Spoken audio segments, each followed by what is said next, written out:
నల్లగొండ జిల్లా మిర్యాలగూడ పట్టణంలో కాంగ్రెస్ నేతలు ఎన్నికల ప్రచారం నిర్వహించారు. పట్టణంలోని పలు వార్డుల్లో ఎమ్మెల్యే బత్తుల లక్ష్మారెడ్డి ప్రచారం చేశారు. ఇక ఈ ఎన్నికల్లో మున్సిపాలిటీలను కాంగ్రెస్ పార్టీ కైవసం చేసుకుంటుందని నేతలు ధీమా వ్యక్తం చేశారు. ఈ మేరకు కాంగ్రెస్ అభ్యర్థులను గెలిపించాలని నేతలు ఓటర్లకు విజ్ఞప్తి చేశారు.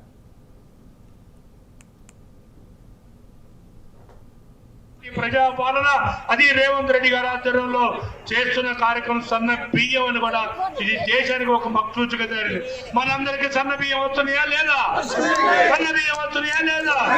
200 కరెంటు ఫ్రీ ఉందా లేదా? మహిళలు ఉచిత బస్సులు ఉన్నాయా లేవా? ఇట్లా మన సంక్షేమ పథకాలు చేసుకుంటూ గతంలో చేసిన తప్పిదనాలు, గతంలో చేసిన అప్పులను సరిదిద్దుకుంటూ 2 ఏళ్లలోనే పార్టీని ప్రభుత్వాన్ని గాడిలో పెట్టి రాబోయే 2 సంవత్సరాలలో ప్రతి నిరుపేద కుటుంబానికి సంక్షేమ పథకాలు పంపించాలనే ఉద్దేశంతోనే అక్కడ రేవంత్ రెడ్డి గారు, ఇక్కడ శాసనసభ్యుడిగా నేను, శాసన మండలిగా శంకరన్న, మన ఎంపీ రఘువీర్ రెడ్డి గారు అందరం కృతజ్ఞతతో పెద్దలు జానారెడ్డి గారు ఆశీస్సులతో మన మిర్యాలగూడని అభివృద్ధి చేసే విధంగా చేస్తామని మీ అందరికీ మాటిస్తున్నాం.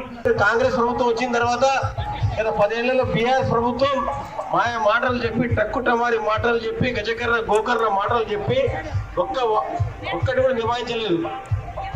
ఇవాళ కాంగ్రెస్ వచ్చిన తర్వాత మీ అందరికి తెలిసి ఇవాళ ఇందిరమ్మ ఇల్లు ఇచ్చినా లేదా? సన్న బియ్యం ఇచ్చిండ్రు, రేషన్ కార్డు ఇచ్చిండ్రు, ఆ తర్వాత బస్సు ఫ్రీ ఇచ్చిండ్రు, 200 యూనిట్ల కరెంట్ ఫ్రీ ఇచ్చిండ్రు, ఆ తర్వాత సామాన్య సంఖ్యలు మా అక్కలు మా చెల్లెళ్ళకి అందరికి కూడా వడ్డీ లేని రుణాలు ఇస్తా ఉన్నారు, సోలార్ కరెంట్ ఇస్తా ఉన్నారు, బస్సులు ఇస్తా ఉన్నారు.